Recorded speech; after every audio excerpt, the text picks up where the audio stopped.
bilhin yun, kaya magbawasan yung pera ko. Nangyayari din po ba sa inyo? Kasi meron pa din ibang pinaglalaanan eh. Pero may gusto kang bilhin, pero dahil may pinaglalaanan ka, hindi ka na bibili.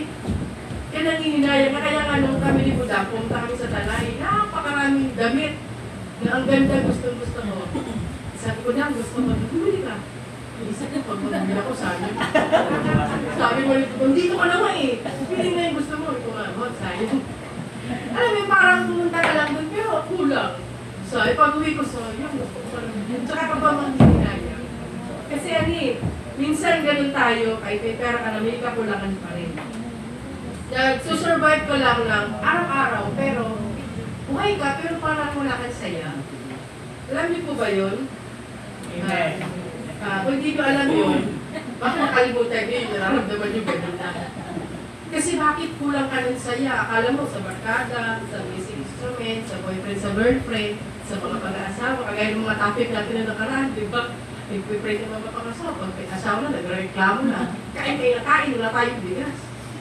Minsan nireklamo mo na. Kaya nga, ang daming kulang eh. Ano ba talaga yung paraan para magkakaroon tayo ng buhay na ang buhay mo ay magkaroon ng meaning. Di ba? Sabi nga dito, we need to find our purpose. Ano ba yung, bakit kailangan mong malaman yung purpose ng buhay mo? Sabi ng isang pastor. Para malaman mo yung hindi mo purpose. Di ba? Pag hindi mo purpose, huwag mong gawin. Alam niyo yung nagpapabigat sa tao? Hindi mo naman dapat gawin yun, ginagawa mo, kagaya ng mga yung mga chismosa. Diba? Nang problema sila sa kapitbahay nila, buhay mo ito siya. Kaya ang buhay niya, walang saya. Kasi hindi naman niya purpose talaga na makialam ng iba, ginagawa niya. Tama po ba ako? Diba naman niya si pastor? Napuproblemahan kay pastor sa outfit niya, hindi mo naman binibigyan. Para hindi ka maproblemahan, ibigay mo yung gusto mo para sa kanya. Minsan kasi wala sa isip natin yun eh. Kaya ko na po problemahan yun kasi ikaw na yung nakakaramdam. Kaya lang, masaya naman siya sa ganun, ba't ka nakikialam? Didagdag problema mo pa. Kaya minsan, hindi mo naman purpose yun eh. Kaya yung buhay ng tao magulo. Amen. Kasi kahit hindi mo naman dapat pakialaman, pinakikialaman mo pa. Outside ka na eh. Ito lang yung buhay mo, yung buhay ng iba, pinakikialam mo, pero yung buhay mo nga imperfect, hindi mo pa mailapit sa Diyos. Kaya po ngayon, sabi po dito, para ang buhay natin ay magkaroon ng halaga, alam mo kung ano yung purpose ng buhay. Naalala niyo po ba ang ating Panginoong Jesus? Pumunta siya sa lupa, pero bilang baby. Alam niyo po ba yun na alam natin lahat yun kasi kakatapos na natin mag-celebrate ng Pasko. Ang purpose ng Panginoon is to save the world. Pero bakit pumunta siya bilang baby? Yung baby ba makakapagligtas? Iisipin mo ba yun? Bakit ganun? Ang dami-daming paraan. Dapat dumating ang Panginoon bilang isang makapangyarihan tapos papatay niya na lahat. Ganun dapat. Para yung lahat ng masama pinatay niya na. Pero hindi natin alam lahat ng nangyayari ay merong purpose. Di po ba? Nabuhay ang ating Panginoon sa mundo ng 33 years. At yung mission niya, alam niya yung mission niya, pero nagawa niya lang ng 3.5 years. Di po ba? Nag-mission siya, 30 years old na siya. At nagawa niya yung mission niya. Minsan, nangyayari sa atin, tayo mga tao, di ba? So sobrang pagod ka na sa buhay mo. Ano ba yan? Pagod na ako. Kahit sa pag-aaral, napapagod. Pero ang totoo, yung pag-aaral ngayon is spoon feeding na. Tama po ba ako? Yung mag-click ka lang, nandiyan na lahat ng sagot. Kahit na yung mga review, di ba? I-click mo lang yung link, nandiyan na lahat. Pag tamad ka mag-aral, tamad ka talaga. Hindi ka walang utak, tamad ka lang. Di ba? Kasi ang daming paraan para matuto eh. Kagaya sa akin, yung mga dati, pangarap ko talaga maging baker, tsaka maging mananahi. Ngayon, nung nagkaroon ng internet, ay, ganito lang pala gumawa ng cake. Alam niyo po yun, tapos nag-order ako sa internet ng mga, gano'n. Nagkaroon ako ng maliliit na negosyo sa Mindanao na, nagbibig ka pa ng cake. Tapos nagluluto ko ng binangkal. Kasi pagka ikaw ay may pangarap, may goal ka, gagawan mo ng paraan. Amen? Amen. Kaya nung dati ko lang pangarap yun na gusto ko maging baker. So, yun na nga, minsan may pupunta sa bahay, nag-ano sa akin, order doon ng cake, ganyan, wow. Parang sumaya na yung puso ko kasi natuto na talaga akong mag-bake, tapos nasasarapan pa sila.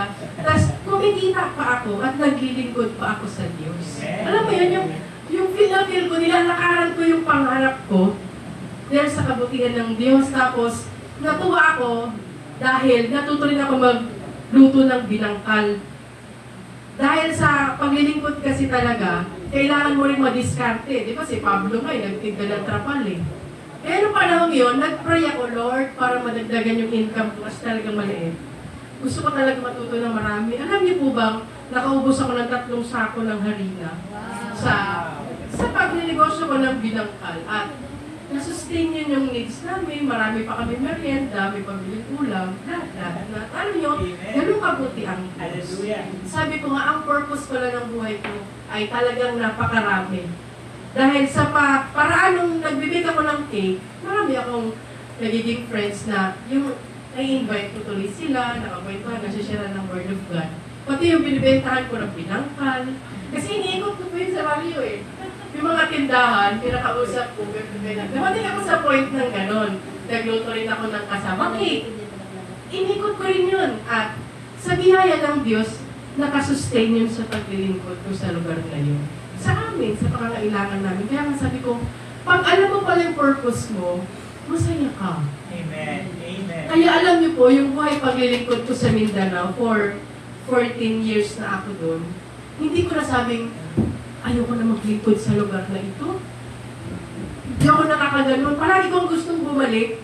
Dati ang nireklamo ko lang talaga, dahil meron akong yung lagi akong inaaway, pero kinuha na siya ni Lord. Pero bago yun, friends na kami. Bago nangyari yun, friends na kami. Yun talaga yung lagi kong makakarinig ka ng mga pangit na salita, kasi sobrang palabiro at yun. Pinagtagumpay ako ng Diyos doon. Pero alam mo, nakakalungkot, pag may bumibisita doon na ibang pastor, sinasabi sa akin, pag ako napunta dito, di na ako babalik. Ang hirap. At yun ang nagpapagalak sa akin. Alam niyo po kung bakit? Kasi hindi yung purpose nila, hindi sila para doon. Pag hindi mo purpose, hindi ka masaya. Pero, pumunta sila doon para mag-mission, natutuwa silang bumisita lang. Pero ang sabi nila, alam niyo ba, pag ako napunta dyan, sinabihan talaga ako ng conference, kinukwento nila, kung kayang tumagal doon sa inyo. Ganyan. Kasi hindi yun ang purpose ng Diyos para sa iyo. Para sa atin, bilang mga lingkod ng Diyos, pag hindi yan ang ministry mo, hindi ka talaga magiging masaya. Amen. Pag hindi yan yung work na para sa'yo, kahit sobra ng pagsisikap mo, hindi ka talaga magiging satisfied dyan. Amen? Kahit gano'n ka pa katagal na naglilingkod dyan o nagministry dyan, ang ating Panginoong Hesus kasi, 3.5 years, sapat na yun. Para, kung isipin mo, ililigtas yung buong mundo, 3.5 years na. Eh tayo, 20 years na nahigit sa payatas, yung may pakinak ni panaliligtas. Kung isipin po natin, di po ba? Pero hindi mo purpose na yung kapitbahay mo lang ang iligtas. Darating tayo dyan. Praise God. Salamat sa Panginoon. Dito, makikita natin, sabi ko nga kanina, bakit kailangan mong malaman yung purpose mo para wag mong gawin yung hindi mo purpose. Amen? Sabi nga po dito, kailangan mag-concentrate ka sa purpose na ibinibigay sa iyo ng Diyos sa buhay mo. Pag hindi mo alam yung purpose mo, kasi busy ka eh. Teka Lord, busy ako, meron akong gustong gawin eh. Kaya hindi mo nalalaman yung purpose ng Diyos sa buhay mo. Kailangan ko ay maging open heart tayo sa Panginoon at saka open-minded. Amen. Hindi yung parang kung ano yung gusto mo lang. Hindi mo talaga malalaman kung ano yung purpose mo pag nakasarado ka sa pangarap mo. Tama po ba ako? Amen. Kasi po, yung purpose ng Diyos, yung nagiging dahilan, o yung para mawalang purpose ng Diyos ay yung pangarap mo sa buhay mo. Pangarap mo kasi ganito eh. Eh, yung pangarap ng Diyos sa'yo, eto. Kaya kahit anong kurso mo sa pangarap mo, makuha mo man yun, magtagumpay ka man dun, merong emptiness inside. Amen. Amen? Amen. Yung iba, nagpe-pray nagkaanak na, problemahan. Iba, balik na lang kita sa chat ko, kulit mo. Nangyari ang gano'n, nakakarinig ako ng gano'n eh. Yung mga nanay na galit sa anak, dahil sobrang kulit, buti pa yung nagpapinakalak. Pero nung wala pang anak, nagpe-pray, magkaroon ng anak. Alam mo, nagiging dapat naging problema mo kasi hindi ka na nagiging thankful. Hindi mo nalaman yung purpose bakit ka naging magulang. Kaya ka na, okay, mamaya na yun. Parang kailangan natin bitinin kasi kailangan sabi po dito, bakit maraming busy pero stressful? Sobrang busy mo pero stressful ko. Yung iba, pag may problema, kailangan doon magpa-busy para hindi ma-stress. Baliktad, di ba? Minsan nagkakaiba-iba. Kasi bakit? Uulitin natin. Wala ka sa tamang goal. Ano yung goal na dapat mong gawin? Sabi nga po dito, kailangan malaman natin kung ano yung mission na ibinigay ng Diyos para sa bawat isa sa atin para makaiwas tayo sa stress. Hindi ka makakaiwas sa stress kapag yung goal mo ay malayo sa Panginoon at hindi yun yung kalooban ng Diyos. Dito, makikita natin sa John 6, verse 38, ito yung mission ng ating Panginoong Jesus, yung goal niya. At nakakatuwa yung goal ng Diyos, hindi ko alam kung makakaramdam din tayo ng ganito. Sa John 6, verse 38, sabi niya rito, sapagkat ako'y bumaba mula sa langit, hindi upang gawin ang kalooban ko, kundi ang kalooban ng nagsugo sa akin. Ito ang kanyang kalooban. Huwag kong pabayaang mawala kahit isa sa mga ibinigay niya sa akin, kundi muling buhayin sila sa huling araw. Diba? Sabi nga po dito, ang ating Panginoong Hesus, Diyos na siya. Tayo po ba mga Diyos dito? Diyos ng ating sarili. Kasi sinusunod natin yung lahat ng gusto natin, di po ba? Ito, ang ating Panginoong Hesus, sobrang masunurin at mapagpakumbaba. Alam niyo po kung bakit? Uulitin ko. Di ba sabi niya nga rito sa 38? Sapagkat ako'y bumaba mula sa langit hindi upang gawin ang kalooban ko, kundi ang kalooban ng nagsugo sa akin.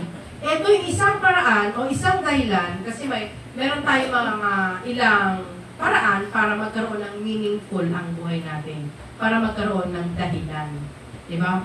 Sabi po magkaroon ng kahulugan. Una, kailangan kung ano yung isinugo sa inyong Diyos, yun yung gawin mo. Huwag yung isinusugo ni Satanas, yung gumugulong sa'yo, magmura ka. Yung binubulong sa Satanas yun eh. Yung lahat ng mga pangit na bagay, hindi galing sa Diyos yan. Kasi hindi ka utusan ng Diyos na sumuway sa Kanya. Pero pag may bumubulong sa'yo, wag mo nang sundin, hindi sa Diyos yun. Kaya nga sabi po dito, para yung buhay natin ay magkaroon ng purpose o magkaroon ng kahulugan, maging masunurin po namin. Ang ating Panginoong Jesus, uulitin ko, Diyos na siya, pero masunurin siya sa nagsugo sa Kanya. Tayo nga, simpleng bagay, sabihan ng nanay mo, saan ka? Sandali lang mo. Di maliliit lang na bagay, hindi tayo nagiging masunurin. Tapos tayo, masyado tayong reklamador sa Diyos or naiinip tayo sa Panginoon na ganito, ganyan, bakit gano'n?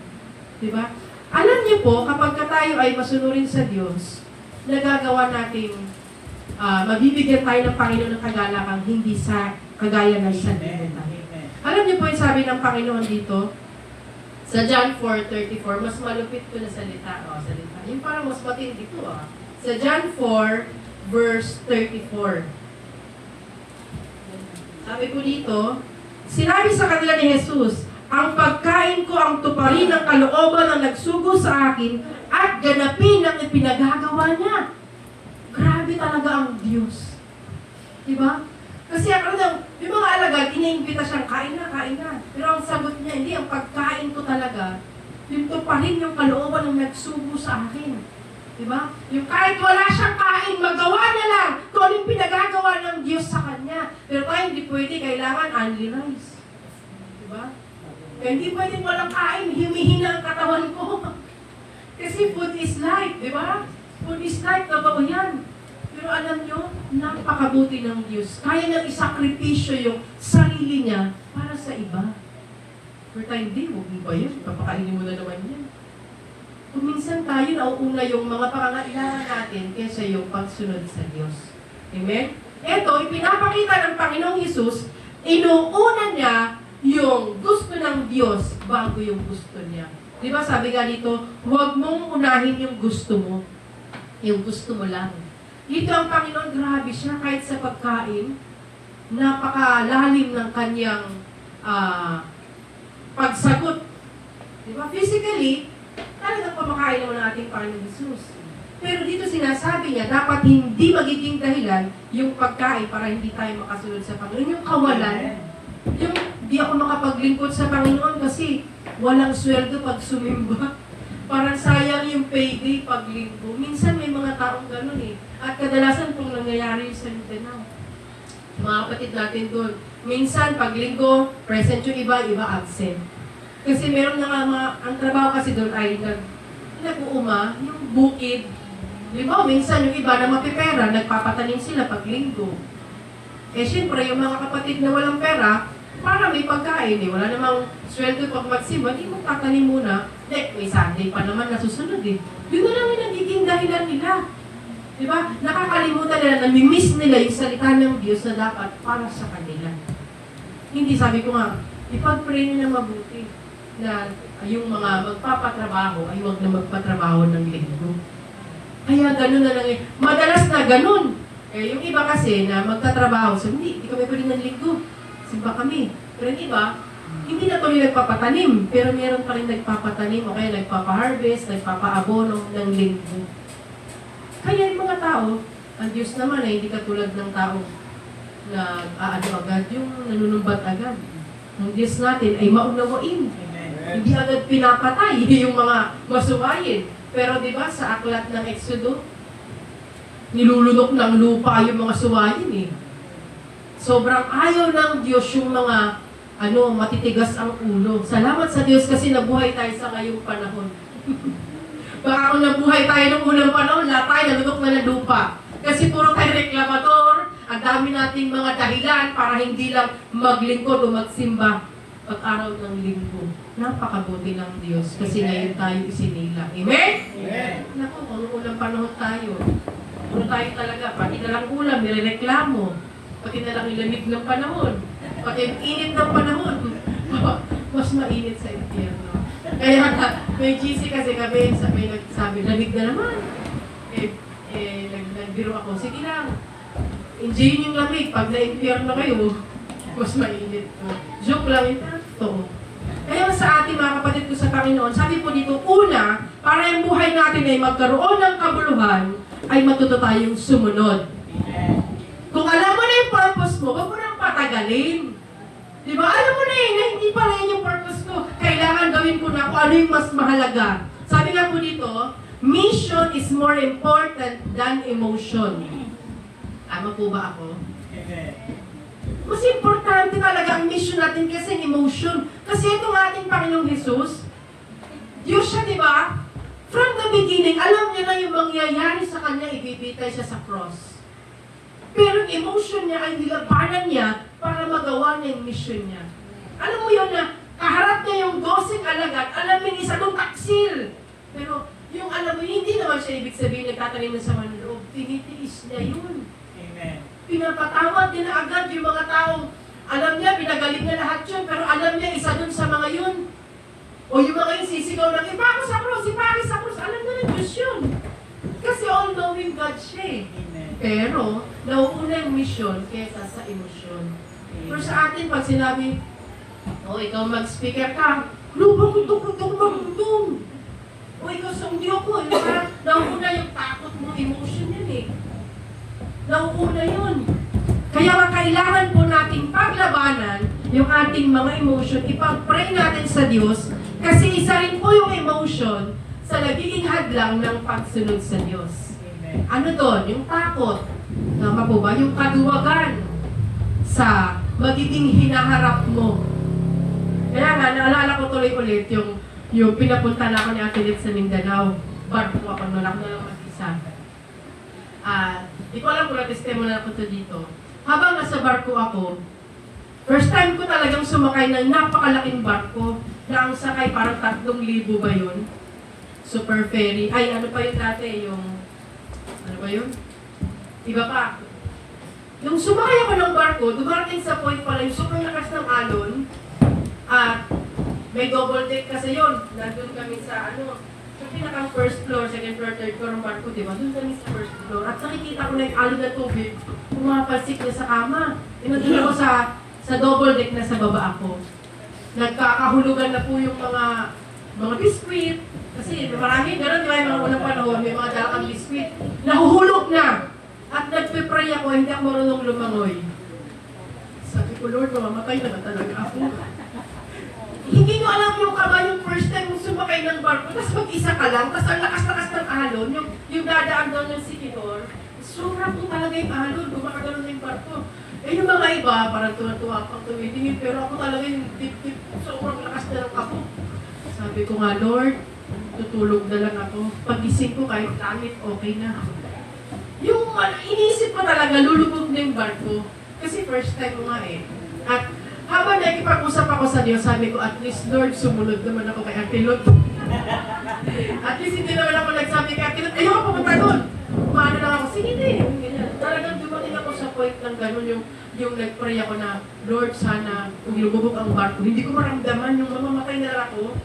Kasi takot talaga ako sa hindi ako marunong lumangoy eh. Ganun yung pakiramdam ng mga hindi marunong lumangoy. Talaga naman. At alam niyo ba, napakabuti ng Diyos, pagising ko, nandun na kami sa Cebu.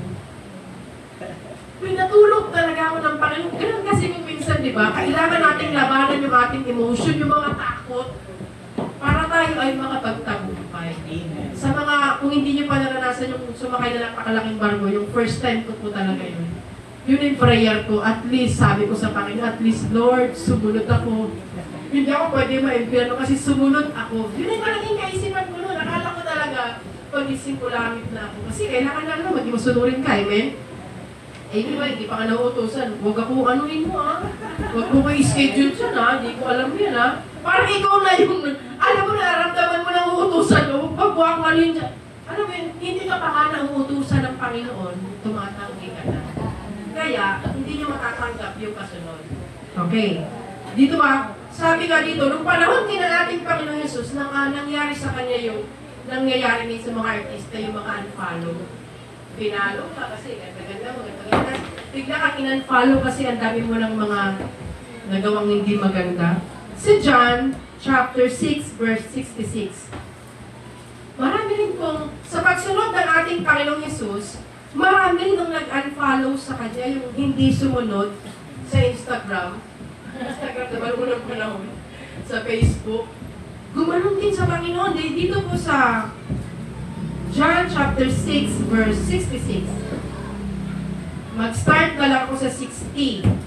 Narinig ito ng kanyang mga alagad at marami sa kanilang nagsabi, mabigat ang pananalitang ito, sino makakatanggap nito? Alam ni Jesus na nagbulong-bulungan ang kanyang mga alagad tungkol dito, kaya sinabi niya, dahil ba dito'y tatalikuran ninyo ako? Gaano pa kaya kung makita ninyong umakyat ang anak ng tao sa dati niyang kinaroroonan, ang Espiritu na nagbigay buhay, hindi ito magagawa ng laman. Ang mga salitang sinasabi ko sa inyo ay sa Espiritu at buhay. Ngunit may ilan sa inyong hindi nananalig sa akin, sapagkat talastas ni Jesus, buhat pa nung una, kung sino-sino ang hindi nananalig sa Kanya, at kung sino-sino ang magkakanlo sa Kanya. Idinugtong pa niya, iyan ang dahilan, kaya ko sinabi sa inyo na walang makakalapit sa akin malibang loobin ito ng Ama. Mula noon, marami sa kanyang mga alagad ang tumalikod at hindi na sumama sa kanya. Kaya tinanong ni Jesus ang 12, ibig din ba ninyong umalis? Diba? Noong panahon yun, ang dami nag-unfollow sa Panginoon. Ang dami niyang ginawang himala, diba? Ang dami niyang pinagaling. Ano ba yung nakapagpatisod sa mga tao sa Kanya? Alam mo yung sinabi niyo yung sa tinapay, yung kainin yung aking laman at ang aking dugo. Kung hindi niyo ito kainin, hindi kayo karapat-dapat sa akin. Yun yung naging preaching ng ating Panginoon Jesus, which is yung pagkain ng ostya. Hindi po ba? Yun ang naging dahilan ng kanilang matitisuran. Alam mo, minsan may mga tao talaga na maliit na ng bagay, matitisod na. Pag natisod yun, hindi yun sa Diyos.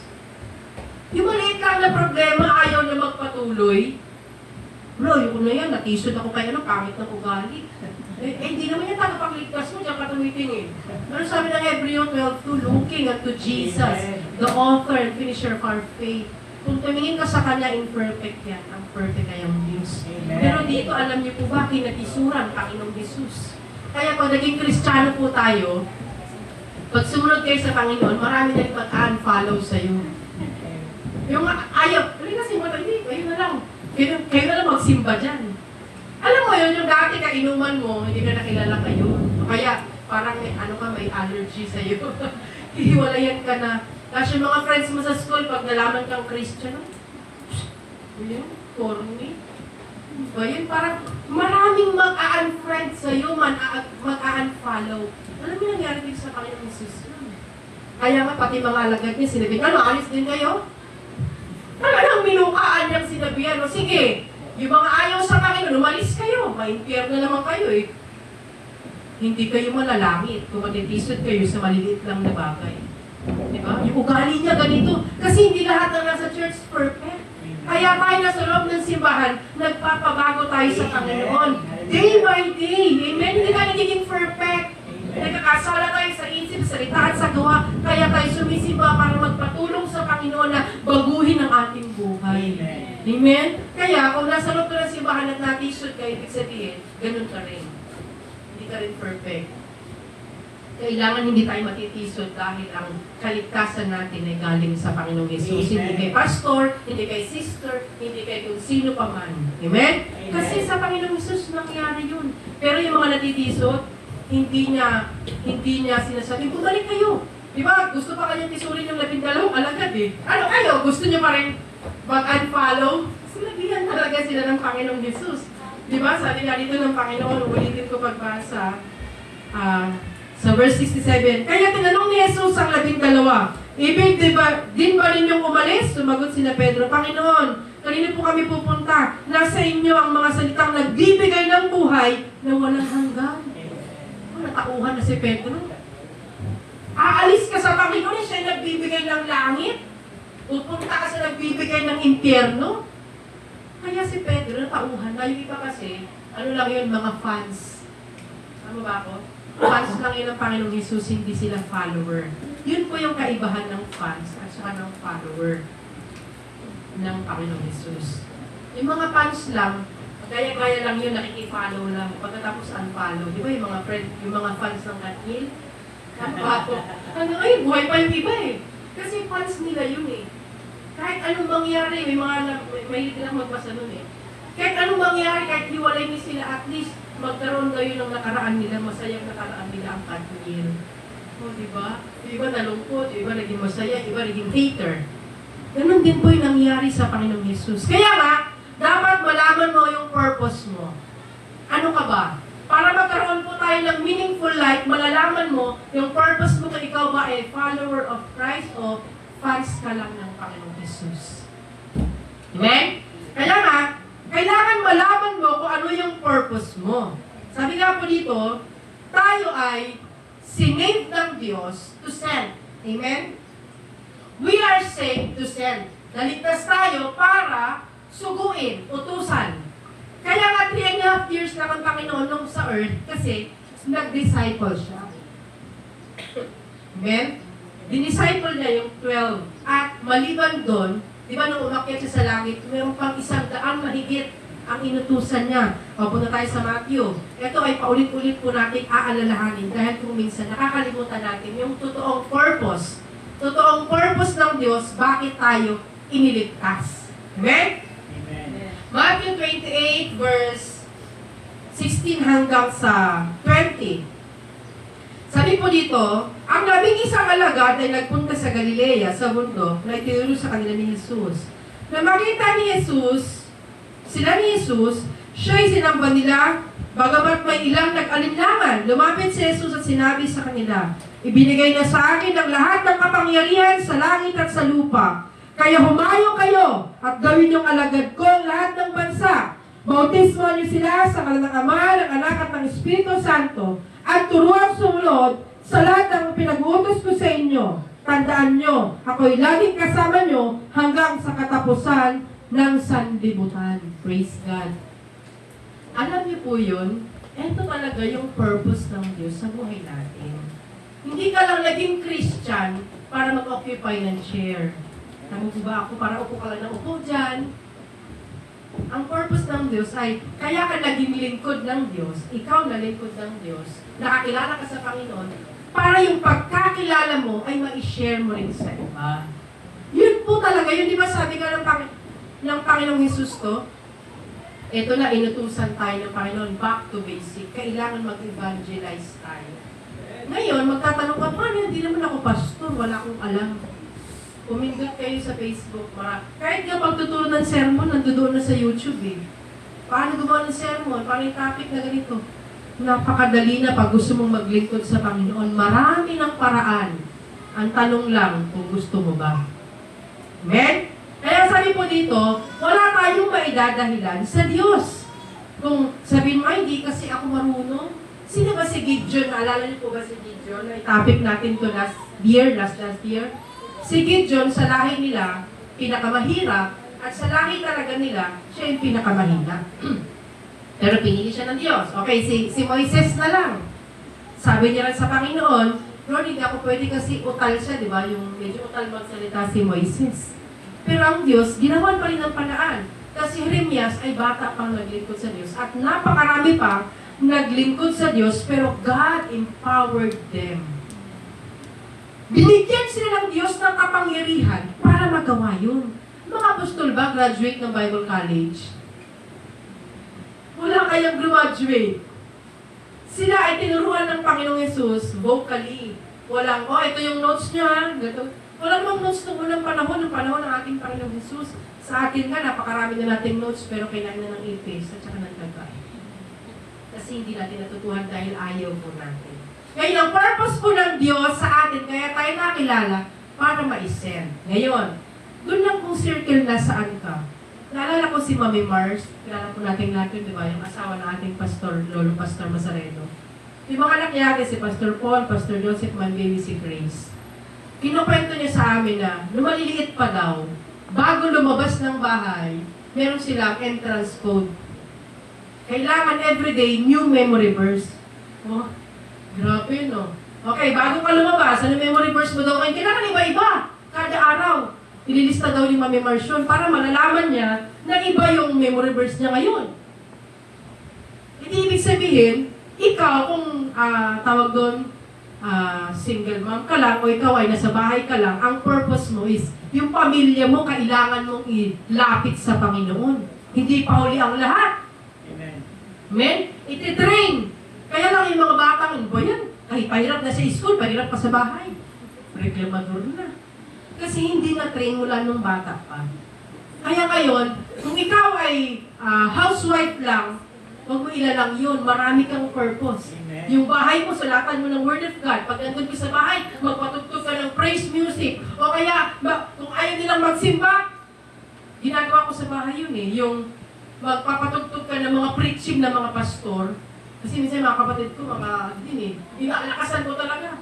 Kinokonek ko dun sa, namin, sa mga sound system. Mga kapatid ko, kahit mga nasa kwarto, mga backslider kasi karamihan, naririnig nila. Kapag may pinapalakasan nila yung cellphone nila, kinokonek ko sa ampli, inaalakasan ko din. Kaya titigil sila, kaya palakasan tayo.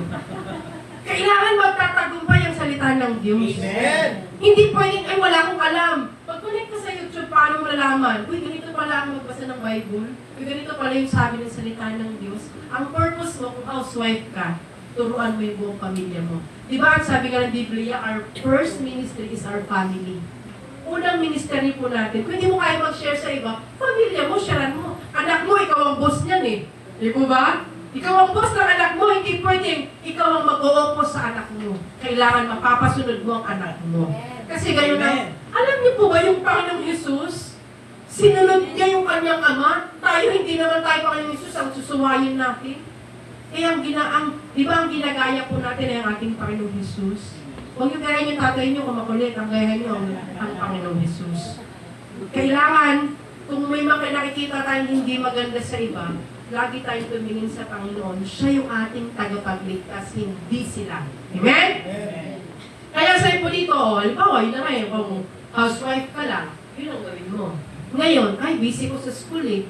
Yung mga classmate mo. Ang problema ngayon, ikaw natatamay ng classmate mo eh. Tara, doon tayo, merong jamming doon. Ikaw, doon ka na, ganun ka niya rin.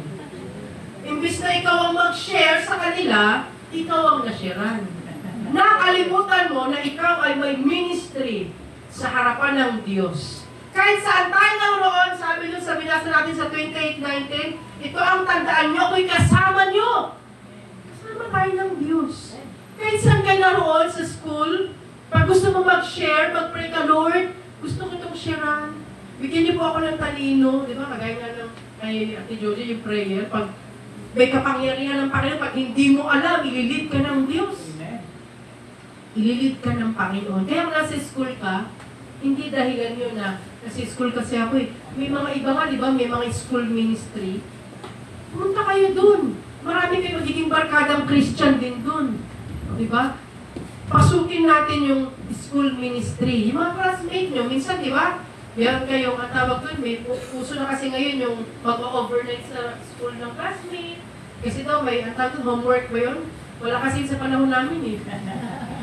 Dati kasi bawal, 6 pa lang, pag wala eh, kinukurot ka na, di ba?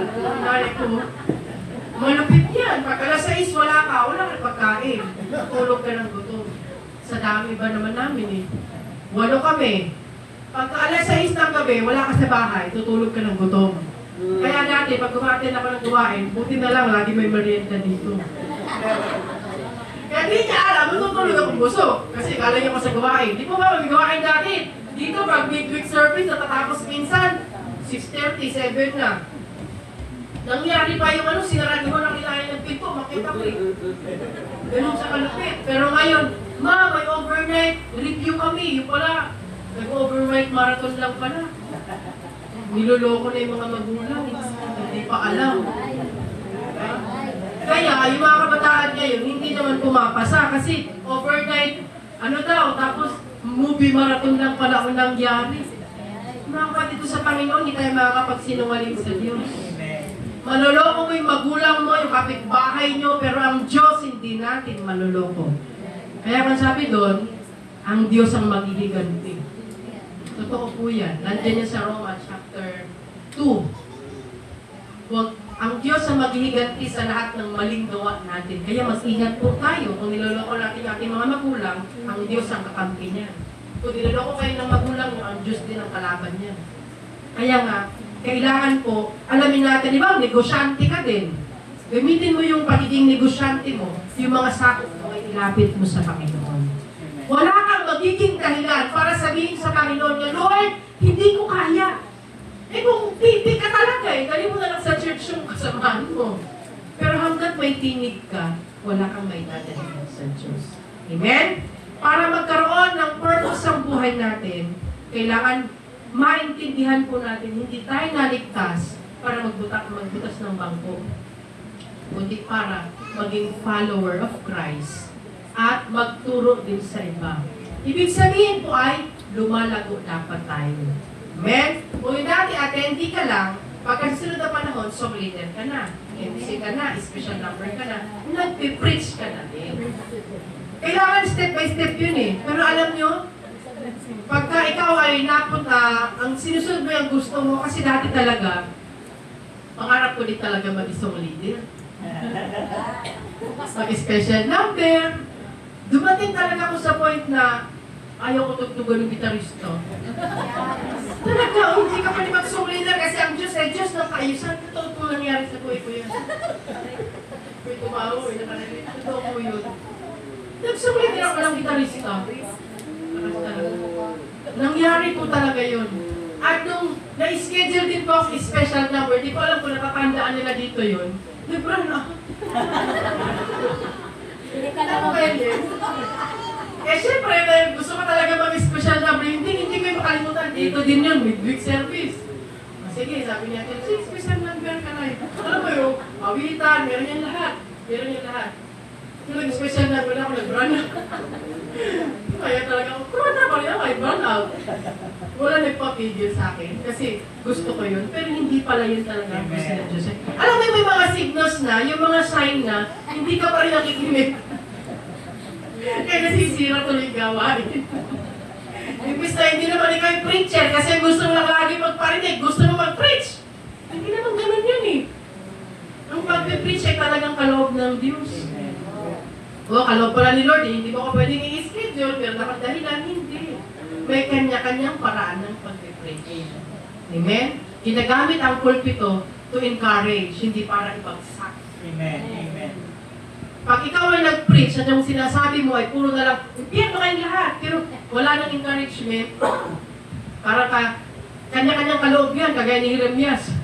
Kaloob ni Jeremias yun eh, kasi tipigas talaga ng ulo. Pero sa atin, kapag alam mo na yung purpose ng Diyos sa buhay mo, huwag ka nang matakot gawin. Amen? Amen. Kaya, eto yung pangatlo.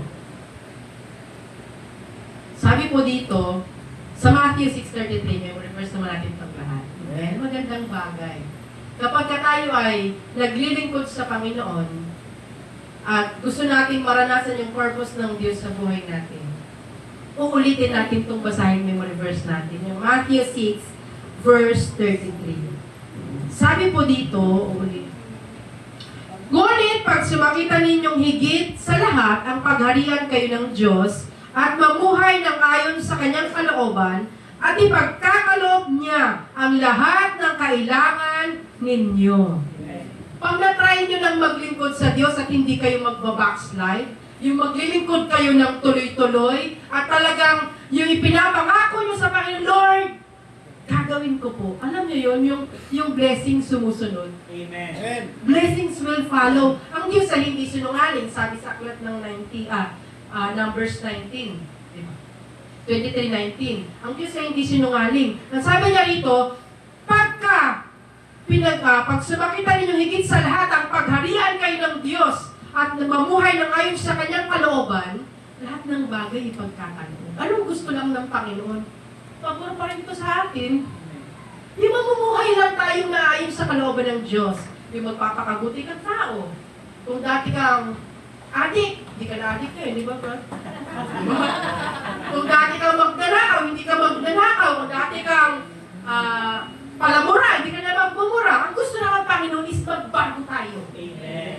Mag-transform tayo sa paraang gusto ng Diyos. Hindi sa paraang, hindi, ito lang talaga yung gusto ko eh. Wag yung gusto mo. Sa paraang gusto ng Diyos. Kailangan mag-transform tayo according to the will of God. Kapag hindi mo nagagawa yun, sabi ko nga kanina, magtatagumpay ka sa lahat ng gusto mong gawin.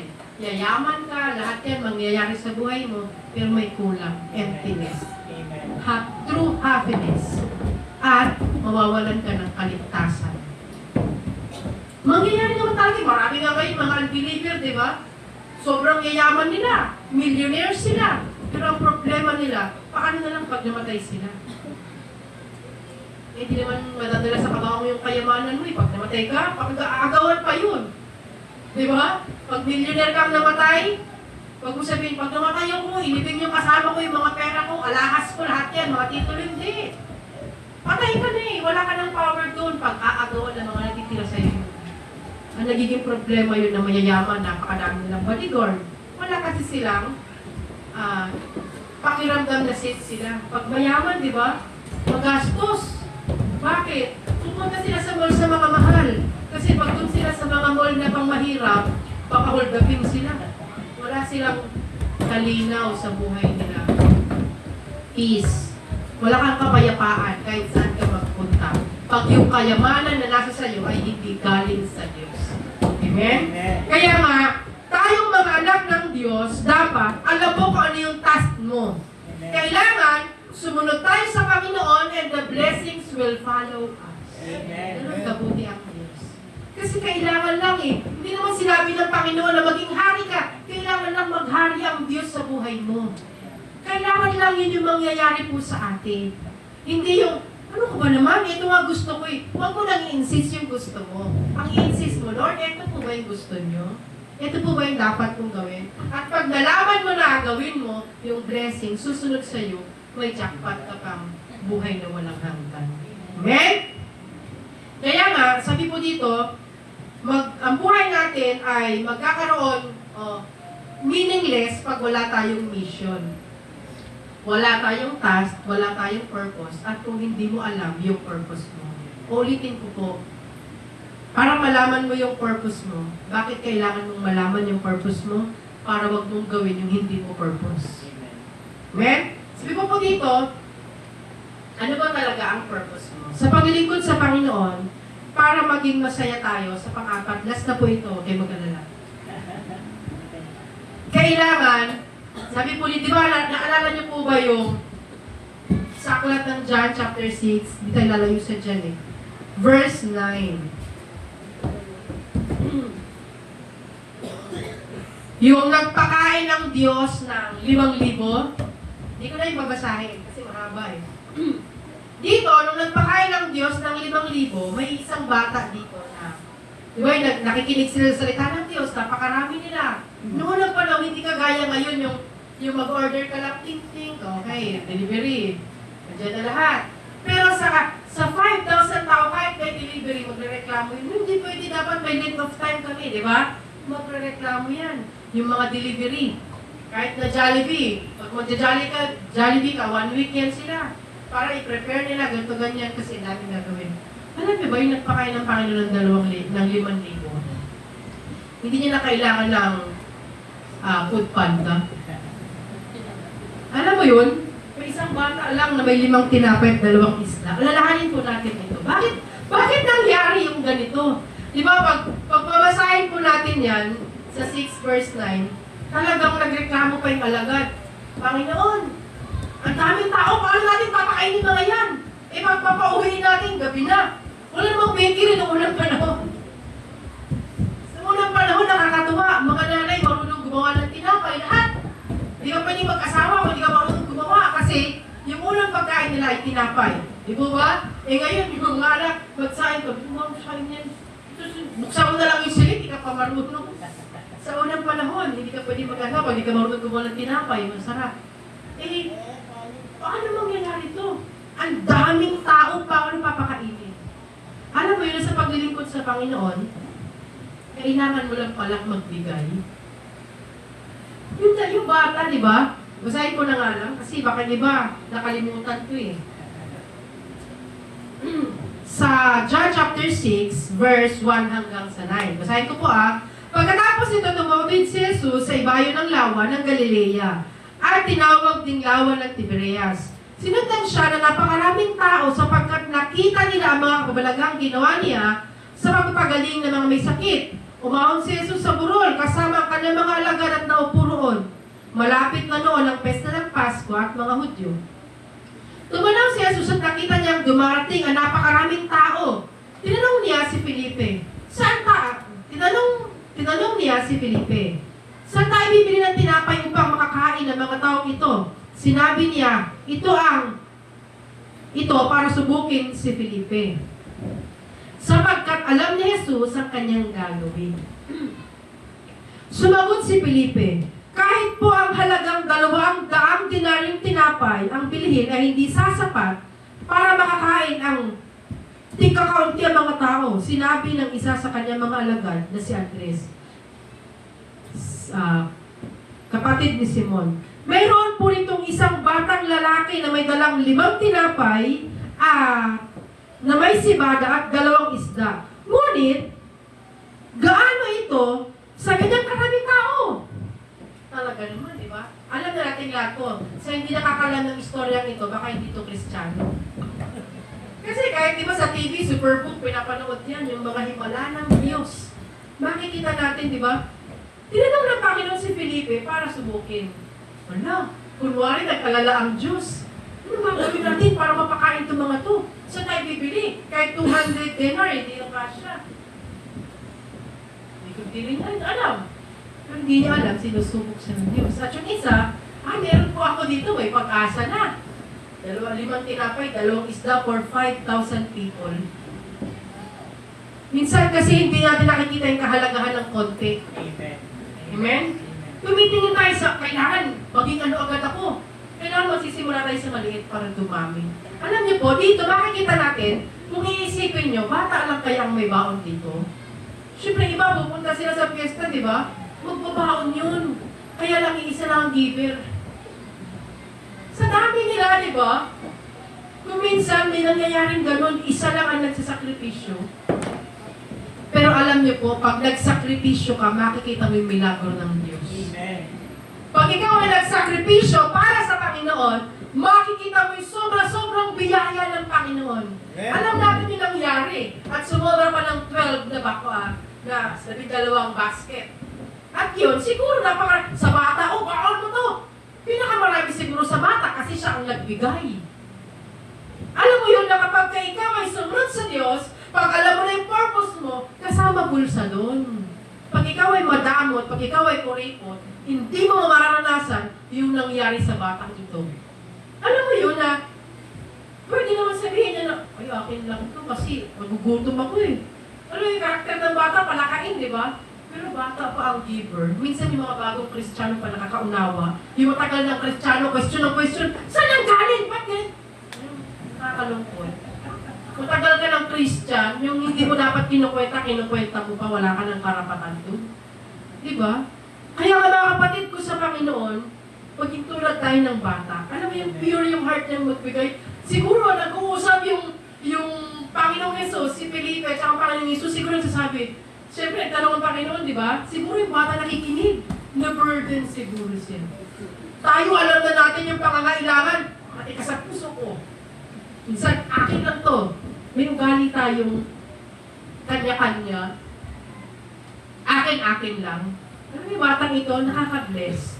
Pinaisip ko nga, napakabuti ng puso ng batang ito. Siguro nakinig na lang niya yung pag-aalala ng matanda. Alam mo yung napaka-inosente ng isip ng bata? Siguro ibibigay lang niya yun para sa Panginoong Jesus. Kasi ang Panginoong Jesus ang problema eh. Inisip niya, namumroblema na yung miracle worker. Nagpapagaling. Alam niya na yung tao niya yung papagaling ng problema. Baka nagugutom na yun. Inisip niya yun Sa akin lang yung kaisipan. Comment ko lang yun, side comment ko lang. Siguro naisip ng bata na nagutom siguro siya dahil ang dami niyang pinagaling. Ibinigay niya. Di po ba? Pagkabigay niya, in-expect niya bang may himala? Kasi wholehearted yung pagbibigay niya eh. Alam nyo, kapag tayo nagbigay sa Panginoon ng walang inaasam na kapalit, magugulat ka sa gagawin ng Diyos sa buhay mo. Kailangan, mga Kristiyano, hindi madamot, hindi kuripot, hindi mapagbilang. Hindi sinabi ng bata na, ito, 5 lang, hati na lang tayo. Hindi lahat. Wala nang tira sa kanya. Yung parang, wala siyang pake na hindi siya makakain, basta yung gumawa ng milagro, bigyan niya. Napakabuti ng puso ng bata. Pero tayo kung minsan, pinipili pa natin yung offering. Naalala ko tuloy. Ako, ganun din ako minsan puro barya na yung pera ko. Pero may tinatago akong mga 50 na matitigas. Sabi ko, gusto ko kasi may nakatago. Gusto ko i-offering yung barya, bigla ko na, ano ba yan? Parang nasaktan ako doon sa barya. Ano lang? Totoo yun Kapag ikaw naglilingkod sa Diyos, pag alam mo na yung purpose mo, bakit ka pa magiging tipid? Kaya ka pinagpapamahan ng Diyos kasi ang purpose mo pala ay ganun. Kaya maganda ang boses mo, ang purpose mo ay ganun. Kaya ka tinawag ng Diyos, hindi ka magaling. Kaya ka tinawag ng Panginoon, may nakita siya sa iyong susunod. Amen? Hindi tayo perfect. Si ate, hindi ito disgrasyang nandito ka. Kasi nakita ng Panginoon, mahal ka niya, meron siyang gustong ipagawa sa iyo. Lahat naman tayo nagsimula sa bagong atin, di ba? Dati ako nga nangarap lang talaga akong maging pastor. Lagi ko sinasabi yun. Dahil nakita ko yung pastor namin dati, parang mabait talaga. Kaya nasabi ko talaga, gusto ko rin maging pastor. Hindi ko pa alam na yung may calling ka, ganyan. Hindi lang alam yung mga calling na yan. Pero dahil naramdaman ko yung pure heart ng pastor namin noon, talagang sabi ko, gusto ko rin maging pastor. Totoo yung kanilang paglilingkod talaga. Kasi hindi mo mararamdaman yun kung hindi totoo sa kanila yun. Amen? Amen. Kaya, kagaya ng batang ito, naramdaman niya yung paglilingkod ng Panginoong Jesus sa kanila na totoo itong tao ito. Si Pimi, naglalakad lang siya. Pwede mo niya sabihin sa mga tao, umuwi na kayo, wala kayo papakain sa inyo. Pwede sabihin ng Panginoong Jesus yun Pero yung mga tao lumalapit sa kanya, nagagalak siya, umupo pa siya dun. Alam mo yung sinabi niya dun sa alagad? Para sudukin nga lang Pero hindi yung alagad ang nakaisip ng conviction yung bata. Minsan, kahit mga lingkod na nandiyo, sinasabihan ng pakakailangan, walang pakiramdam. Pero yung walang alam, yung mga bata, may opening sa taas. Baka mamaya, bata pa magsabi, ito na lang, nakaramdam na ba kailang gano'n na yung bata ang nagbigay? Parang masyado naman nakakahiya sa matanda. Pero totoo pong nangyari. Diba? Out from nowhere, yung konti, overflowing ang blessing na ibinigay ng Diyos. Kaya nga mga kapatid ko sa Panginoon, try natin i-sacrifice kung ano yung meron tayo na nagiging hadlang para hindi natin matanggap yung blessing. Ano ba yon? Halimbawa, yung pride. I-sacrifice mo na yan kay Lord. Sobrang mayabang. Nalalang tuloy sa tequila. Testimony kasi niya, mayabang daw siya. Kailangan natin magyabang kami maliliit kasi wala kaming may pagmalaki kahit sa height na lang eh. Minsan nangyayari din sa akin yun, nasa Mindanao nga ako, testimony ko na lang tuloy, tapang-tapangan ako eh. Kapag may mga tao doon na parang suntakin ko agad eh. May mga mga pamangkin doon ni Pastor Alota, nasusuntok ko talaga, lalo yung mga style ligaw-ligaw, tapos parang meron nga doon, talagang nasuntok ko, talsik yung stage eh. Nawalan doon na tuloy ako na, wag yung di basta-basta yan. Kasi kailangan mo magpatapang pagka dayo ka sa isang lugar para hindi ka api-apihin, yung kautangan ko yun. Pero ginawa ko talaga yun para hindi ako maapi. Pero salamat sa Diyos, pero nakita naman nila, ay mabait pala yun. Kasi kailangan minsan ganyan eh. Pero ang sabi po dito, kailangan natin magsakripisyo para yung blessing ay mag-flow. Amen. Ang batang ito ay nagsakripisyo ng kung ano yung meron siya. Ang meron sa kanya ay pagkain. Sa atin, yung meron tayo nga dapat hindi nandyan. Pride, pangarap, galit, love. Baka sobrang pagmamahal mo, nagsigad lang na hindi na kumikilos ang Diyos sa buhay. Diba? Bank account. May mga bank account ba dyan? Account lang, pero lang laman. Amen. Meron, diba? Ako nga, meron din ako dating bank account. Sarado na. Wala na naman eh. Naubos na. Yung mga kapatid ko sa Panginoon, kailangan, sabi nga, balik tayo sa ating topic. How to have a meaningful life. Kailangan, do not do your own will. Amen. Tapos, kailangan mag-bear fruits tayo. Magbunga tayo. Amen? Kailangan ay magawa natin kung ano yung purpose ng buhay ng Diyos, ng buhay natin sa harapan ng Diyos. Amen? Kaya nga sabi po dito, tayo mga lingkod ng Diyos, susunod sa atin ang blessing kapag tayo ay marunong magsakripisyo, marunong magbigay. I-try natin na sumunod sa Panginoon ulit. Di ba? Kaya nga, sabi ng iba, kaya dapat tayong lahat ay blessing, pinagpala na. Kaya lang, dahil pabalik-balik tayo sa ating kasalanan, balik-balik tayo sa umpisa. Di po ba? Kaya nga yung mga nagpapatuloy hanggang huli, sobra na yung blessing na naranasan nila. Sobra-sobra na. Tayo, bakit ako? Bakit? Nung isang taon backslide ka, ngayon balik ka na naman. Isang taon backslide. Pabalik-balik, kailangan ng paglilingkod po natin ay tuloy-tuloy. Para yung blessing, sumusunod. Imbis na 2020, nandun na pala yung blessing kasi minahal mo na si Lord, inatisod ka. Kasi nakatingin ka sa tao, hindi sa Diyos. Balik ka na naman sa umpisa. Imbis na yung blessing, sumusunod na, blessings will follow, laot-laot ulit. Kasi, natisod ko na naman kay sintonado na pinasong ulit. Alam mo, nangyari na ba sa inyo na song leader ka, biglang maling instrument, tapos habang kumakanta ka, naiinis ka na? May mga nangyayaring gano'n, natisod ka na? May mga nangyayaring gano'n. Kaya nga doon sa Mindanao, pag ako nagsusong ulit, sintonado ko pero yung gitarista namin, wala siya magagawa, pastor ako. Kasi po sa amin, meron talagang batas. Every 5th Sunday, isang leader ako. No choice sila. Kaya every 5th Sunday, magsusaway. Okay na to. Salamat sa Diyos kasi yung gitarista namin, microphone yung boses. Diba? Hindi naman kailangan maganda ang boses mo eh. Kailangan sumusunod ka sa kalooban ng Diyos at kung alam mo hindi mo abot, manahimik ka. Okay, kaya nga yung song leader may back up.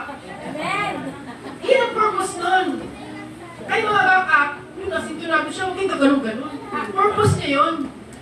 Minsan talaga, may nakita ko church na gano'n, nagkamali sa leader, yung mga kapatid. Mali. Kaya kabak at sasaluhin mo siya. Eh yun, nilagulong na yung gawain kasi sumama na yung loob doon sa leader. Isa naman ang mali. Hindi na sa Diyos. Yun, kailangan i-surrender mo na yung feelings mo na yun. Diba? Yung feelings natin na nakakasira ng purpose ng Diyos sa buhay natin. Amen. Kaya nga dapat manhid na tayo Amen. sa kasalanan. Amen. Amen? Amen. Manhid na tayo sa gawang mali.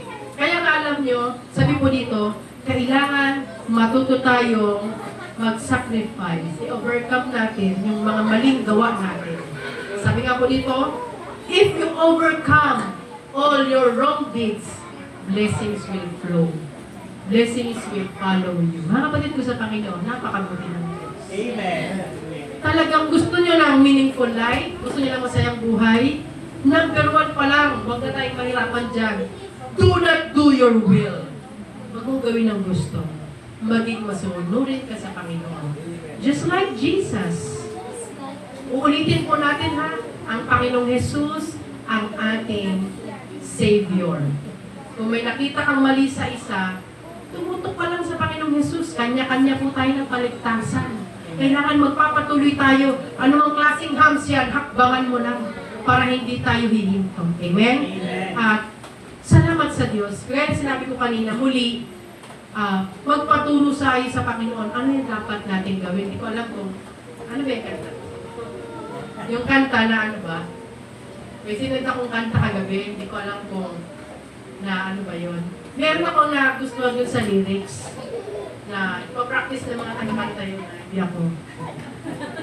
Parang maganda siya na gawing kanta natin. Kasi nakaka-feel ako, totoo nga na banal na spirito. Sabi doon, turuan niyo ako. Kasi hindi talaga natin kaya. Paano tayo, ano ba talaga yung purpose? Hindi mo alam kung ano yung purpose. Pero once na humiling ka sa Panginoon, kikilos ang Diyos. Kaya po ngayon, meron po kakantayin yung ating mga pastor, back-up. Diba? Alam niyo na yung purpose ng back-up. Sila kakanta. At makikikanta rin po tayo. Bago tayo magpe-pray, kakantahin po natin tayo. Kakantahin po natin ito. Siguro yung iba alam na ito, pero ngayon, kakantahin po natin lahat mamaya.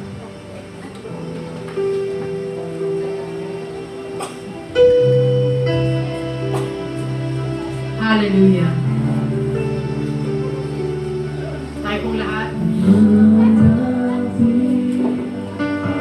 Nagpapakumbaba, umami, nagkamali ako,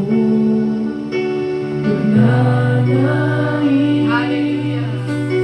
sa pagkilos niyo, naghihintay sa presensya niyo. Minsan pa po sa umpisa. Lumalapit, nagpapakumbaba, umami, nagkamali Yes, ako, Lord. Hallelujah. nagnanais sa pagkilos niyo, naghihintay sa presensya niyo. Sa koro. Banal na Espiritu, Hallelujah. malaya po kayo, kumilos sa buong buhay ko. Linisin mo ang puso ko, dahil ito'y sa inyo lamang, o Panginoon. At ang buhay ko, gamitin niyo para sa kalwalhatian niyo. Banal na Espiritu, Hallelujah. malaya po kayo, kumilos sa buong buhay ko. Linisin mo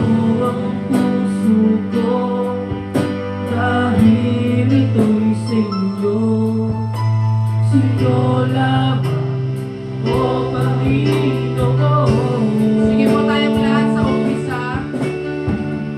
Tayo pong lahat ay tumayo at gagawin natin itong awit at patuloy natin pararangalan ng Diyos. Gawin po natin itong prayer sa ating sarili sa harapan ng Panginoon. Hilingin natin na kumilos siya sa ating buhay. Lumalapit,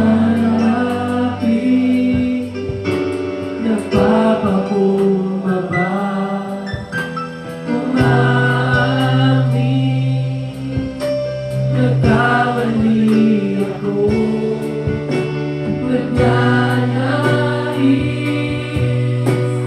sa pagkilos nyo, naghihintay sa Ulit po sa umpisa.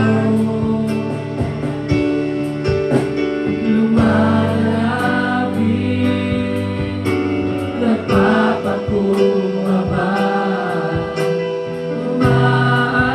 umaamin, Yes, Lord. nagkamali ako, Glory. Hallelujah. nagnanais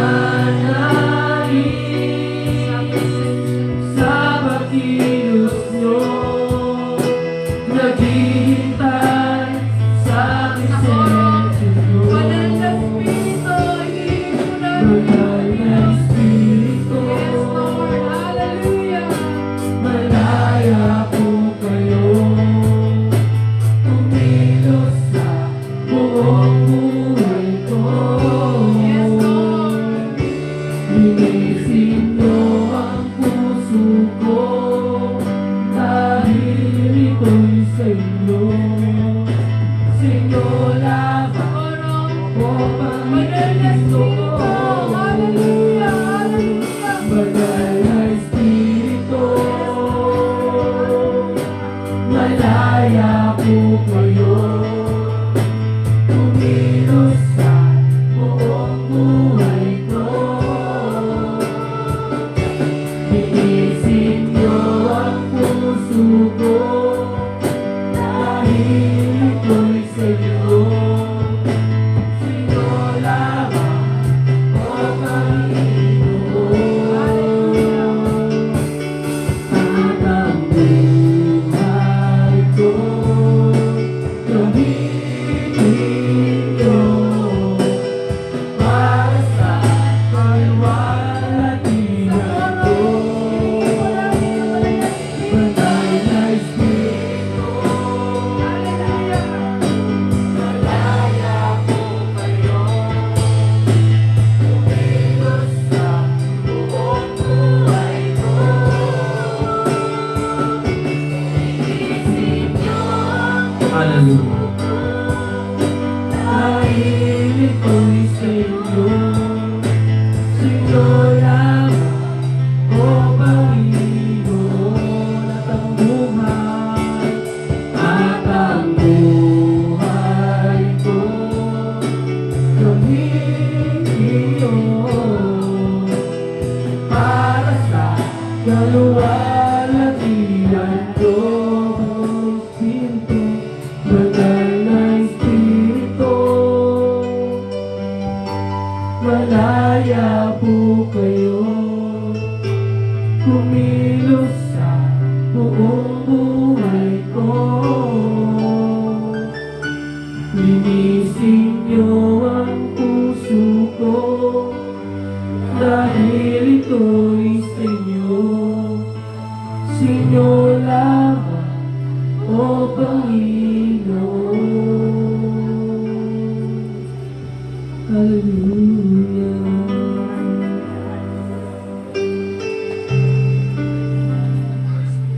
Praise you, Jesus. Praise you, Jesus, Lord. Thank you for your words, O Lord. Salamat, Panginoon, dahil kayo ang Diyos noon, ngayon at magpakailan. Gamitin niyo po kami, Panginoon, para sa kaluwalhatian. Nais namin palaging mapuno ng presensya niyo, Diyos. And we are willing to be used by you, God. Hallelujah. Thank you, Jesus. Thank you, Jesus. Praise you, Jesus. Hallelujah. Makaupo muna po tayo sa presensya ng Panginoon. Hindi po tayo tapos. Salamat po sa inyo, Lord Jesus. Napakaganda ng ating topic, amen? Lahat tayo ay may purpose. Ganito yan. Pumili ka ng parte ng katawan mo na walang silbi. Wala. Lahat yan may silbi. Kahit minsan yung kilay natin, di ba? May uso yung kilay na yung binubutasan dito. Para medyo astig. Parang ano daw yun. Ano ba, real G ba yun? Mag-gangster ba yung pagkagano? Kailangan may kuka dito yung kilay. Diba? Tapos yung mga pilit mata, napaganon. Lahat ay may purpose. Tignan mo yung katabi mo. May purpose yan. Ha? Kapatid sa Panginoon, wala sa church na ito na kaya narito para pampanagdag ng bilang ng mga tatalo. Walang ganun. Lahat tayo ay may purpose. At salamat sa Panginoon, ang kailangan lang natin gawin ay maging willing tayong gawin kung ano yung purpose natin. Kasi pag hindi tayo willing, hindi natin malalaman kung ano yung purpose natin. And the number one purpose ay sumunod sa Panginoon. Sabi sa aklat ng mga ngaral, ito ang buong katungkulan ng tao. Ang bigyang kaluguran ang Diyos. Kanina, napakaganda ng mensahe, isa-isa sa atin. Kaya naman kapatid sa Panginoon, yung inawit natin, banal na Espiritu, humihiling tayo na gamitin tayo ng Panginoon. Totoo, habang nakikinig ako kanina, may isa ring kanta na pumasok sa akin na gusto ko munang i-explain sa inyo bago natin awitin. Purihin ang Panginoon dahil meron naman po tayong oras. Tapos na ba si Brother Luke na mag-type? So, kapatid sa Panginoon, dahil tungkol din ito sa pagnanasa natin na magamit ng Panginoon. Lahat tayo, kabataan, mga nanay, mga tatay, lahat tayo ay may parte at may dapat gawin, may purpose tayo. Kaya sinabi ng ating tagapagsalita, yung nagpakain ng 5,000, di po ba? Sa pamamagitan ng ilang tinapay at ilang isda, at sino nagdala? Yung bata. So kahit yung mga bata sa likod, tapos na sila yung Sunday school, may purpose yan. Anong gusto kong sabihin? Kung pupunta kayo ng church, huwag nyo silang iwanan. Kasi makulit sila, magulo sila, hindi naman nila maiintindihan. Hindi po, may purpose din po sila. Kami, nung nagsa-Sunday morning service pa doon sa dulo, ang nagtuturo sa amin ang nagturo talaga sa amin na matagal, maraming nagturo, si Ate Mila, yan, Sunday school teacher namin dati noon. Pero matagal talaga si Pastora Melissa. Parating pa lang si Pastora Melissa, galing siya doon kami nauuna na doon sa lugar na pagtuturuan niya sa amin. Umaakit na kami ng puno. Pagdating niya sa lugar na pagtuturuan niya, maghanap siya, nasa may mga yun. Nasa baba siya, nasa puno kami. Hindi niya alam, nasa puno kami, titignan na namin siya. Pag nakita, pambiyan niya pala bumana kayo dyan! Nagpapatuloy kami ng mangga. Bumabaka kami doon kasi makulit talaga kami. Batang-bata pa ako noon. Hindi ko nasasabi mo tanda na si Pastor Melissa. Talagang bata lang siya nung nagsimula sa ministry. Kaya naman kapatid sa Panginoon, kahit magulo kami noon, pero di ko akalain na tatawagin ng Panginoon sa pagpapastor. Kaya ibig sabihin dyan, yung mga batang nakikita nyo dyan, pag may bata kayo nakita na nakakaasar naman itong batang ito, bakit nandito ito? Dalhin mo sa church, huwag magsama. Baka magulat ka, kaya pala pinapatsagaan ng Panginoon sa iyo yan kasi magpapastor pala yan. Di mo ba? Di mo ba magpapastor pala yan Dalhin mo sa simbahan, kaya ka tayo may Sunday school Kasi lahat tayo may purpose. Amen? Kahit yung pagkakaupo mo dyan may purpose. Hindi aksidente narito at naririnig mo itong pangangaral na ito. Niloob talaga ito ng Diyos kasi bakit? May purpose ka. May purpose ang Panginoon. At yun yung nais ng Diyos na ma-fulfill sa bawat isa. Sige, flash nga natin. Hello.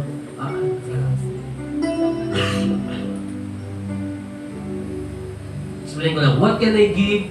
What can I bring that would be pleasing to my King? I give my heart, not just a part.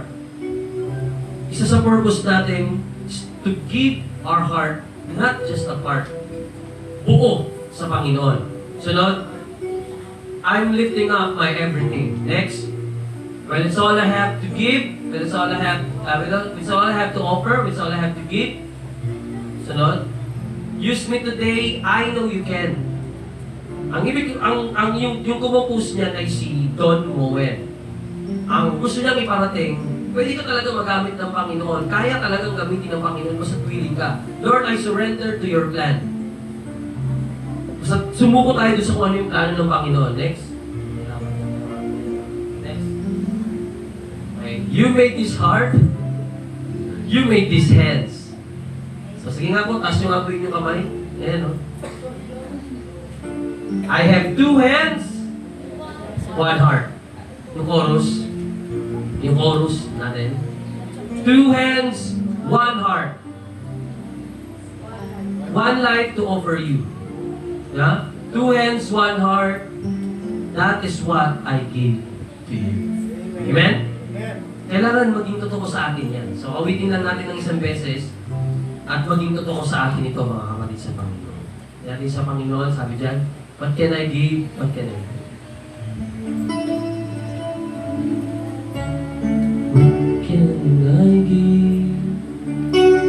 What can I bring that would be pleasing to my King? I give my heart, and I give my heart, not just a part.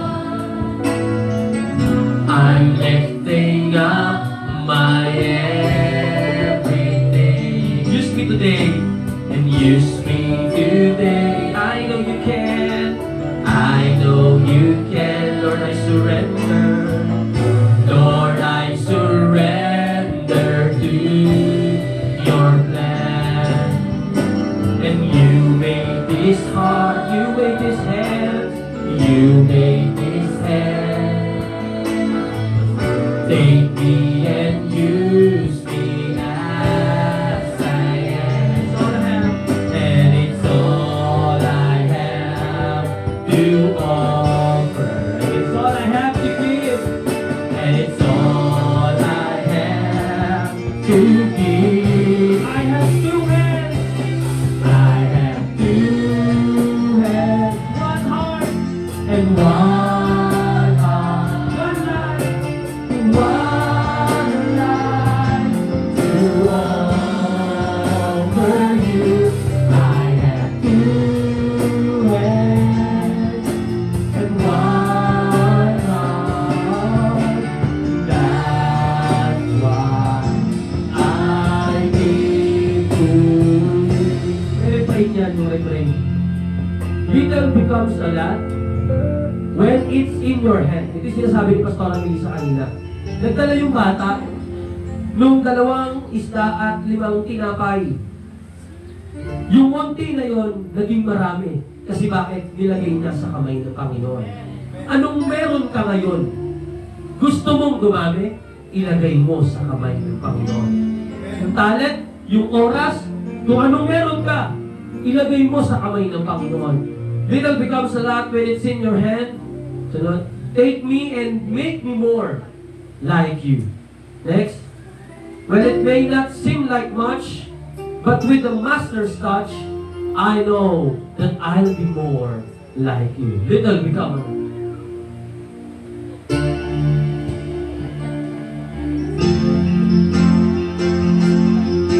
And little becomes a lot when it's in your hands.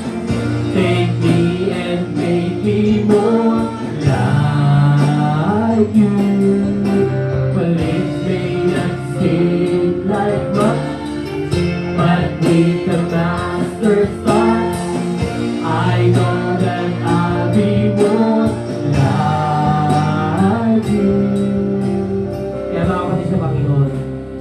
namin ito, pag nais natin magpagamit sa Panginoon, magkatiwala natin lahat sa Diyos.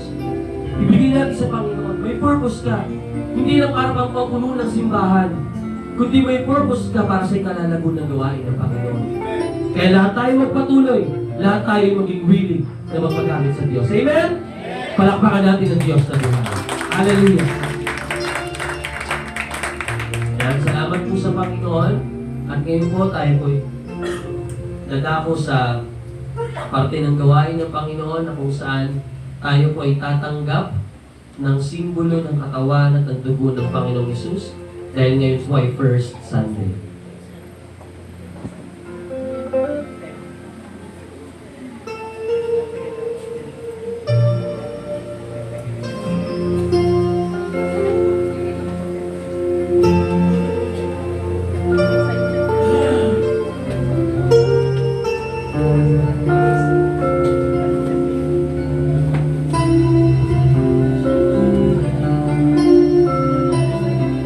Atin pong ipanalangin ang tatanggapin nating simbolo ng katawan dugo ng Panginoong Hesus. Sa ngalan ng Ama, ng Anak at ng Banal na Espiritu Santo, sa pangalan ng Panginoong Hesus. O Diyos na makapangyarihan sa lahat, tinataas po namin sa inyo, Panginoon, ang simbolo ng inyong katawan at ang inyong dugo. Basbasan niyo po ito, O Diyos. At ang bawat isang tatanggap nito ay tatanggap ng mga pinakamabubuting bagay na mula sa inyo.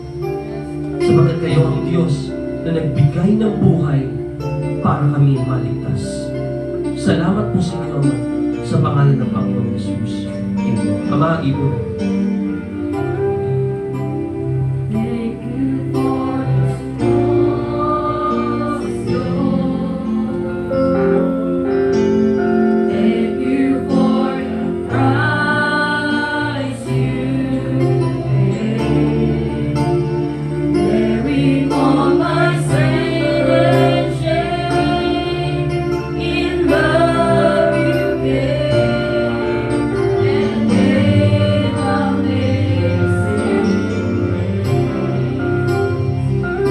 You for this love, Lord. Thank you for the day of peace. Wash me in your cleansing flow. Now all I know, your forgiveness and embrace.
Bilang paggalang sa simbolo ng katawan at dugo ng Panginoong Hesus.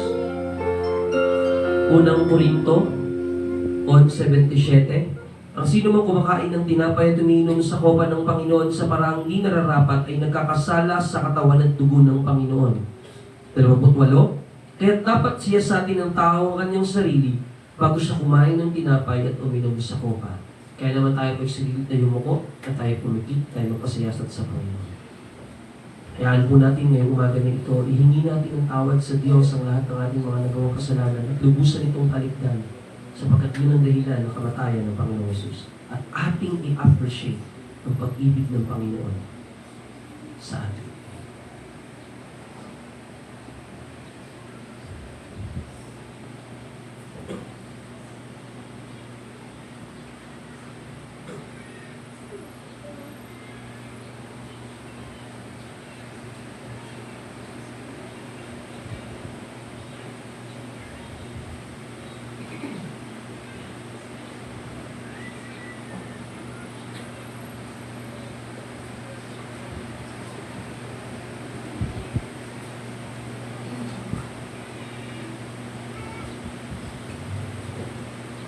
Ito ang katuruang tinanggap ko sa Panginoon at ibinibigay ko naman sa inyo.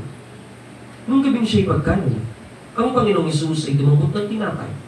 Nagpasalamat at pinagperapere sa iyon at sinabi, ito ang aking katawan na inihahandog para sa inyo. Tuwing kakanin ninyo ito, gawin ninyo sa pag-aalaala sa akin. Kanin po natin ang simbolo ng katawan ng Panginoong Hesus.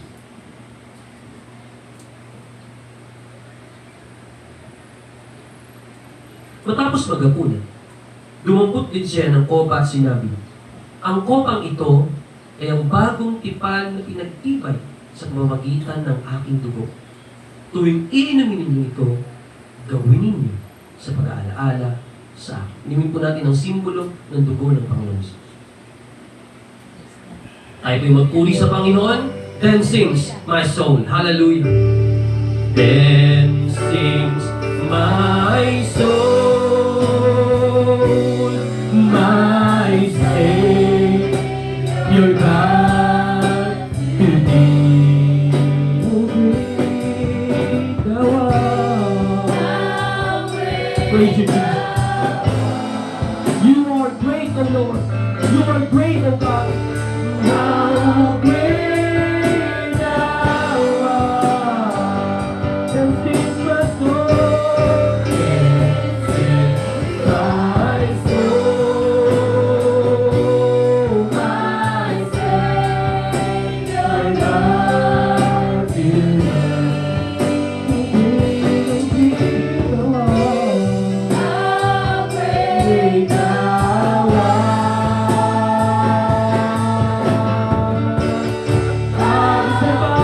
Tayo magpuri sa Panginoon. Tayo mag-ibig. Tayo sa atin. Hallelujah. Let's sing my soul, my Savior God, to thee. You are great, O Lord. Hallelujah. Hallelujah, Jesus. Glory, hallelujah. How great thou art. Let's sing my soul. My soul. Hallelujah. Gawin ka, hallelujah. God, to thee. Oh, great thou art. How great thou art. How great thou art. Hallelujah, Jesus. Hallelujah. Lord, hallelujah. Tulong ang lahat ng mga salita, Panginoon, mga tulat awitin. Purihin kayo, O Diyos. Sa inyo ang lahat ng pinakamataas na papuri. Pagkakila sa pangalan ng Panginoon Jesus. Amen. Makumpo na po mga isa. Sa presensya ng ating Diyos, kapatid sa Panginoon,